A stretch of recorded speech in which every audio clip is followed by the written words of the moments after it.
कवन फुलवा फूलेला बगियावा ता कवन फुलवा दुअरवा फूले हो। ए ललना कवन फुलवा फूले लहंगानवा ता चारो ओरिया सोहर होला हो। ए ललना कवन फुलवा फूले लहंगानवा ता चारो ओरिया सोहर होला हो।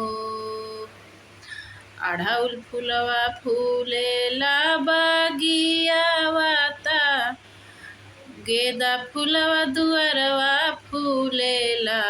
ए ललना लालन फुलवा फूले लहंगानवा ता चारो ओरिया सोहर होला हो।